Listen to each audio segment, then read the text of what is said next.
कुछ independent directors होते हैं। इंडिपेंडेंट डायरेक्टर्स वो लोग होते हैं जो निष्पक्ष हों, ना तो उनका कंपनी में कोई पैसा लगा हो, ना कोई उनका ठेकेदार उस कंपनी को सप्लाई करता हो, ना उस कंपनी से जुड़े हुए प्रोडक्ट से उनसे जुड़े हुए कुछ लोगों का लाभ या नुकसान हो सकता हो, उनका कोई कर्मचारी भी नहीं होना चाहिए उसके अंदर। तो ये जो पैरामीटर है वो ये है कि कोई कंपनी का किसी का अगर इंडिपेंडेंट डायरेक्टर होगा तो ऐसी स्थिति में होना चाहिए कि उसके हित किसी भी तरह से प्रभावित ना होते हो।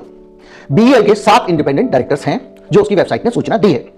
इन 7 इंडिपेंडेंट डायरेक्टर्स में से जो स्वतंत्र निदेशक हैं उनमें 4 डायरेक्टर ऐसे हैं जिनमें ईवीएम बनाने वाली, वीवीपैट मशीन बनाने वाली कंपनी के हित जुड़े हो सकते हैं। यानी इन लोगों के ईवीएम से हित जुड़े हुए हैं और ईवीएम ये कंपनी बनाती है और ये उस कंपनी के डायरेक्टर हैं। 4 लोग, 7 में से 4 लोग। अब ये कौन लोग हैं तो मैं आपको बताता हूं। मनसुख भाई समझी भाई खचारिया, ये इंडिपेंडेंट डायरेक्टर हैं, 61 साल के हैं और ये राजकोट डिस्ट्रिक्ट के बीजेपी के प्रेसिडेंट है और क्लासिक कॉटन नाम की कंपनी में ये काम करते हैं, उसके डायरेक्टर हैं। और ये बीजेपी के जो पदाधिकारी हैं इनको भारत इलेक्ट्रिकल्स में डायरेक्टर बनाया हुआ। जो कंपनी ईवीएम बनाती है, ईवीएम की चिप खरीद फरोख्त, उसके सीक्रेट, बहुत सारी चीजें जिस कंपनी के पास रहती हैं, उसके 7 में से 4 इंडिपेंडेंट डायरेक्टर इंडिपेंडेंट नहीं है, वो बीजेपी के हैं, जिस बीजेपी के ईवीएम से हित जुड़े हुए हैं। ये पहला नाम था। दूसरा नाम है शिवनाथ यादव। शिवनाथ यादव 64 साल के हैं और ये पोस्ट ग्रेजुएट हैं और इन्होंने पीएचडी भी की हुई है। ये बनारस के रहने वाले हैं। इन्होंने वेबसाइट पे अपनी भारतीय जनता पार्टी से जुड़ी हुई पहचान को छिपा कर रखा है बीईएल की वेबसाइट पे। इससे भी पता चलता है कि अंदर ही अंदर नियत क्या रही होगी। शिवनाथ यादव भारतीय जनता पार्टी के प्रदेश उपाध्यक्ष हैं, उत्तर प्रदेश के। यूपी बीजेपी का प्रदेश उपाध्यक्ष, ईवीएम बनाने वाली कंपनी में इंडिपेंडेंट डायरेक्टर है। ऐसे 4 लोग हैं। और आ जाइए, इसके अलावा डॉक्टर पार्थ सारथी भारतीय जनता पार्टी ओबीसी मोर्चा के राष्ट्रीय सचिव हैं और ये भाई साहब भी बीईएल कंपनी में जो ईवीएम बनाती है उसमें इंडिपेंडेंट डायरेक्टर हैं। बहुमत में बीजेपी वाले हैं उसमें। 7 में से 4 इंडिपेंडेंट डायरेक्टर बीजेपी से आते हैं, ये तीसरे हैं और तिरुपति असेंबली के बीजेपी के इंचार्ज रहे हैं और इसके साथ साथ वाइस प्रेसिडेंट भी रहे हैं। इनका जो परिचय वेबसाइट पे पड़ा हुआ है बीईएल की इंडिपेंडेंट डायरेक्टर के तौर पे, उसमें इनकी पॉलिटिकल कनेक्शन का जिक्र छिपा लिया गया है, इनकी राजनीतिक पहचान छिपाई गई है।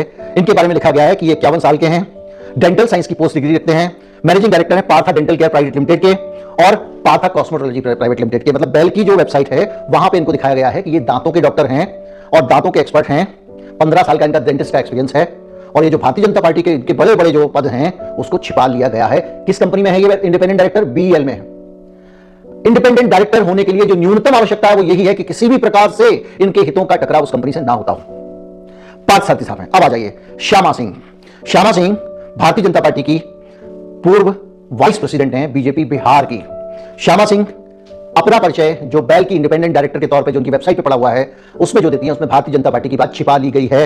इसमें लिखा हुआ है 55 साल की हैं, बीए ऑनर्स की डिग्री है, political science, MA political science, LLB और मास्टर ऑफ फिलॉसफी यानी एमफिल भी किया हुआ उन्होंने और 26 साल का एडवोकेट के तौर पे इनका अनुभव है गया सिविल कोर्ट में और इनको लॉ और पॉलिटिकल साइंस की बहुत बढ़िया नॉलेज है। प्लानिंग कमीशन की मेंबर भी रही है 2001 से 2005 तक। Planning committee member, planning commission नहीं, गया डिस्ट्रिक्ट बोर्ड की। इनकी वेबसाइट पे भी जानकारी नहीं है। तो आप देखिए कि 7 में से 4 आदमी भारतीय जनता पार्टी के पदाधिकारी, बाकी 3 लोगों का पार्टी से, मोदी जी से, सरकार से क्या एसोसिएशन है ये नहीं पता, लेकिन वो वहां पर जिस भी हैसियत में है उनका कोई पॉलिटिकल बैकग्राउंड बीजेपी से ऑन रिकॉर्ड ऑफिशियली नहीं है। बाकी बहुत सारे लोग होते हैं वो सरकार से संबंध रहते हैं, वो अलग बात है। लेकिन मेजोरिटी इंडिपेंडेंट डायरेक्टर्स में मेजोरिटी 7 में से 4 इंडिपेंडेंट डायरेक्टर ऐसे हैं जो ईवीएम के बनाने वाली कंपनी में ईवीएम कैसे फंक्शन करे इस पे खुशी खुशी दखल करना चाहेंगे अपनी पार्टी के हित में। यह सीधे कॉन्फ्लिक्ट ऑफ इंटरेस्ट है और जो भी आदमी थोड़ा भी कंपनी लॉ जानता है वो इस बात को समझता है। अब आते हैं भारत के केंचुआ पर। केंद्रीय चुनाव आयोग को इस बात पर कभी कोई ऐतराज क्यों नहीं हुआ कि जो कंपनी ईवीएम बनाती है उस कंपनी के डायरेक्टर किसी एक पॉलिटिकल पार्टी से आते हैं, यानी वो चुनाव के अंदर जो ईवीएम की मैन्युफैक्चरिंग है या उसका जो ईवीएम बनाने की प्रक्रिया है उसमें अपने हित खोज सकते हैं, हस्तक्षेप कर सकते हैं, दखल कर सकते हैं। तो ये बीजेपी के पदाधिकारी ईवीएम बनाने वाली कंपनी में सबसे प्रमुख पद पर होने के बावजूद हस्तक्षेप क्यों नहीं करेंगे? और यह सवाल चुनाव आयोग ने क्यों नहीं उठाया है? ये वही बीईएल है जिसने जो ईवीएम बनवाई हैं एनएक्सपी कंपनी से, उस ईवीएम के अंदर कथित रूप से, जैसा कि नायक साहब का दावा है, और नायक साहब भी बड़े प्रतिष्ठित संस्था से जुड़े हुए हैं और उनका अच्छा रिकॉर्ड है, उनका दावा है कि उसके अंदर जो चिप लग रहा है वो चिप ऐसा लग रहा है जिसका प्रोग्राम बदला जा सकता है। ईवीएम का जब सवाल उठा सरकार के ऊपर में, चुनाव आयोग से क्या उम्मीद करेंगे? तो जैसे गली गली पीले चावल बांटे गए थे, ऐसे देश भर में 4000 से ज्यादा कर्मचारी चुनाव आयोग ने उतार दिए सड़क पे ये सफाई देने में कि ईवीएम में कोई धांधली नहीं है। हर शहर में कैंप लगा लगा के लोगों को बताया जा रहा है ईवीएम पे भरोसा करो, इसमें कोई खराबी नहीं है। और वहां पे वो चुनाव आयोग देख रहा है कि ईवीएम चलाने वाले जो लोग हैं, ईवीएम के जो कारोबारी हैं, ईवीएम बनाने वाले लोग हैं, उस कंपनी में मेजोरिटी में इंडिपेंडेंट डायरेक्टर बीजेपी के हैं। पार्षदों की कुल तादाद अलग अलग पार्टियों के लिहाज से बीजेपी के पास 14 पार्षद थे और एक सांसद थी जो चंडीगढ़ की है, यूनियन टेरिटरी है ये। तो वहां के एक सांसद और बीजेपी के वोट हो गए कुल मिला के 15। एक अकाली दल जो एक वक्त बीजेपी के साथ था, लेकिन इस चुनाव में माना जा रहा था कि वह भी बीजेपी के साथ चला जाएगा, तो 15 और एक 16 वोट हो गए। दूसरी तरफ आम आदमी पार्टी के 13 पार्षद थे, यानी 13 के साथ कांग्रेस ने इंडिया गठबंधन के तहत एक साथ चुनाव लड़ने का फैसला किया और कांग्रेस के 7 पार्षद 13 पार्षद के साथ खड़े हो गए, यानी एक तरफ इंडिया अलायंस जिसके 20 पार्षद और दूसरी तरफ 16 पार्षद। 16 के 16 वोट बीजेपी के पार्षद को ही मिलेंगे जो कि मेयर के चुनाव लड़ रहे हैं, तो उन्हें मिल गए। लेकिन दूसरी तरफ जो आम आदमी पार्टी के मेयर बनाने पर कांग्रेस ने सहमति दे दी थी, उनके जब वोट पड़ने शुरू हुए तो इस 20 में से 8 वोट खारिज कर दिए गए, यानी कह दिया गया कि इसमें कहीं पर हस्ताक्षर है, कहीं पे कुछ काटपीट है, तो ऐसे में हम वोट को नहीं गिनेंगे और बीजेपी के मेयर का जीत का ऐलान हो गया। लेकिन यह सब कुछ कैमरे के सामने है, इसमें कुछ छुपाने की बात है नहीं। जरा इस तस्वीर को एक एक करके देखिए। जब वहां पर प्रिसाइडिंग ऑफिसर आते हैं, बैठते हैं, एक सहयोगी उनका बैलेट बॉक्स को उठाता है, दिखाता है, देखिए ये बिल्कुल खाली पड़ा है, एक एक करके आप लोग पर्ची उठाइएगा, इसमें वोट डालिएगा। उसके बाद वोट डाल दिए जाते हैं। उसके बाद प्रिसाइडिंग ऑफिसर जो बैठे हैं वह एक एक पर्ची को निकालते हैं और 8 पर्चियों पे कुछ अपने हाथ से कलम से लिखते चले जाते हैं और वो 8 पर्चियां खारिज हो जाती है और फिर उसके बाद वो जीत का ऐलान करते हैं। लेकिन यह सब कुछ जो हुआ, इसकी तस्वीर जरा देख लीजिए। वो खाली है, इसको कैमरा में रिकॉर्ड करिए।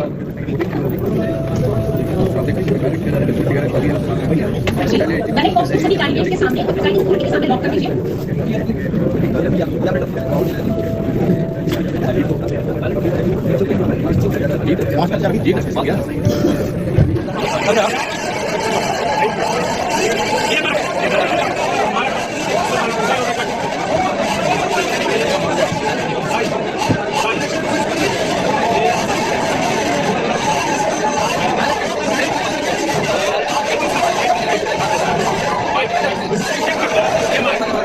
आपने कैमरे पर देखा, प्रिसाइडिंग ऑफिसर बकायदा अपने कलम से कुछ बैलेट पेपर जो डाले जा चुके थे उस पर कुछ हाथ से लिख रहे हैं। सामान्य तौर पर उस पर कुछ लिखा नहीं जाता है और उसके बाद उस गड्डी को उठा के किनारे में रख देते हैं और उसके बाद एक झटके में वो खड़े होते हैं और ऐलान करते हैं कि बीजेपी के उम्मीदवार 16 वोट पाए हैं और दूसरी तरफ इंडिया अलायंस को सिर्फ 12 वोट मिले हैं। तो बीजेपी के पार्षद अब मेयर का ऐलान कर रहे हैं, तो वो मेयर हो गए और उसके 1 सेकंड के भीतर इंतजार कर रहे हैं वो मेयर जो पीछे ही, स्टेज के पीछे ही खड़े हैं, जो कि उन्हें सामने बैठना चाहिए था, लेकिन वो पीछे खड़े हैं और उनको 2 आदमी लाकर कुर्सी पर एक झटके में बैठा देते हैं। झटके में बैठाने के बाद प्रिसाइडिंग अफसर अपनी कुर्सी को छोड़ते हैं, क्योंकि अब जब डिप्टी मेयर का चुनाव होता है तो मेयर ही प्रिसाइडिंग अफसर हो जाते हैं, तो उसी कुर्सी पर उनको बैठाया जाता है। नारे लगने लगते हैं, शोर मचने लगता है, लेकिन एक झटके में प्रिसाइडिंग अफसर भूल जाते हैं कि जिन वोट पे या जिस बैलेट पेपर पे उन्होंने हस्ताक्षर किए और खारिज किया उसको तो वो भूल गए, तो लपकते हैं उसको पकड़ने के लिए। तब तक दूसरी तरफ से इंडिया अलायंस के कुछ पार्षद वहां पर पहुंच जाते हैं और उस पेपर को छीनने की हाथापाई शुरू होती है और एक झटके में बीजेपी के पार्षद उसको हाथ से लेकर प्रिसाइडिंग अफसर के हाथ में देते हैं और उसको पीछे मन से बाहर कह देते हैं। हम कमेंट्री यूं ही कर रहे हैं, आप जरा देख लीजिए, बिल्कुल सारी तस्वीर और साफ हो जाएगी कैसे यह सब कुछ हुआ।